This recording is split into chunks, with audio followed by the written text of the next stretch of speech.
Frères et sœurs dans le Christ Jésus, Shalom Aleichem. Aujourd'hui, nous sommes le 19e dimanche du temps ordinaire, année C. N'aie pas peur. L'évangile d'aujourd'hui. On comprend Luc, mais l'évangile d'aujourd'hui, durant le parcours de Jésus qui quittait la Galilée pour aller à Jérusalem. Jésus monte. Il sait bien qu'il va mourir. Il sait très bien, il est en train de vivre ses dernières heures sur cette terre.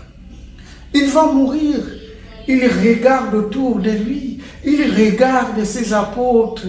Il sait très bien que ces apôtres-là sont tous fragiles, sont pauvres, sont faibles. Soyez sans crainte, les petits troupeaux, Jésus va dire. Soyez sans crainte. Quand Jésus parle des petits troupeaux, on sait bien, en parlant des troupeaux, lui-même s'est fait berger. Oh, les bergers dans les Écritures ou dans l'Ancien Testament, les bergers étaient ces gens-là qui s'occupaient de leurs troupeaux. Les bergers prenaient soin de son troupeau. Si nous lisons le livre de la Genèse, chapitre 48, verset 15, on verra comment Dieu est comme berger. Jérémie 31, verset 10, ou encore Ézéchiel 34, ou Isaïe, chapitre 40, verset 11, ou ces fameux psaumes 22, « Tu es mon berger, ô Seigneur, rien ne saurait me manquer. » Oui. Jésus s'est fait comme berger. Les bergers qui s'occupent de son troupeau. Jésus connaît la fragilité de ses apôtres. N'aie pas peur. Toi qui me suis, tu dois avoir une fragilité quelque part. Tu dois être une personne faible comme tout être humain. Et Jésus nous dit de ne pas avoir peur dans notre vie, car lui, il est là, il nous accompagne. Lui, il est là comme notre berger. Jésus qui monte avec ses apôtres à Jérusalem, mais il voit la faiblesse de ses apôtres. Ils sont fragiles, ils sont pauvres, ils sont sans influence. C'est pour cela que Jésus est arrêté, mais ils sont là-bas sans influence. Ils ne peuvent rien faire.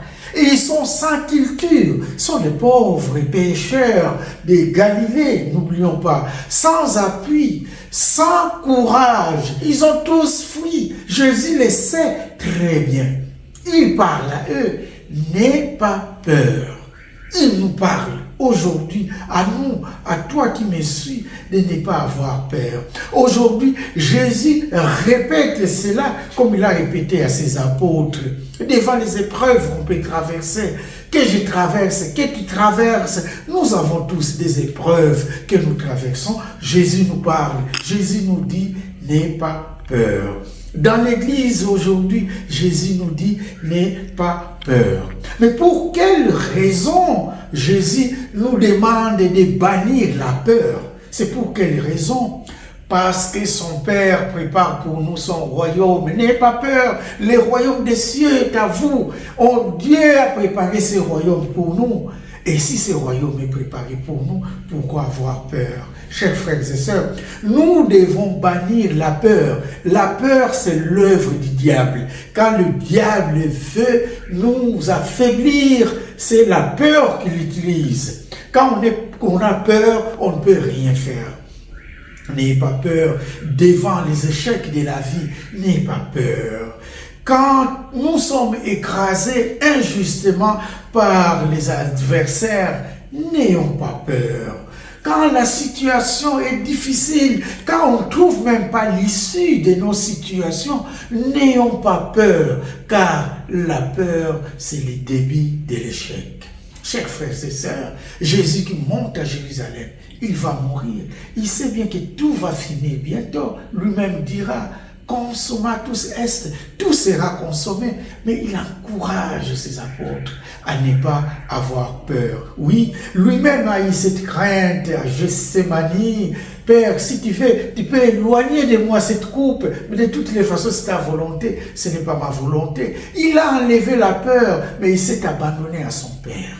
Et nous, chers frères et sœurs, quand nous traversons des situations difficiles sur cette terre, ce n'est pas la peur qui va nous délivrer, mais la foi en Dieu, lui qui nous a préparé son royaume.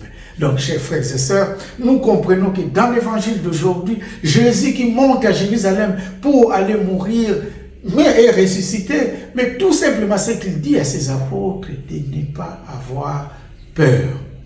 Qui a peur peut échouer, mais qui n'a pas peur et il met la foi à la place de la peur, la victoire est certaine.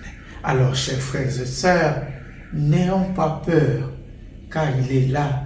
Jésus, comme berger, il veille sur nous. Prions que Dieu nous aide pour que nous puissions éradiquer la peur dans notre vie, mais à la place de la peur, que nous puissions mettre la foi. Que Dieu nous aide à ne pas avoir peur dans notre vie.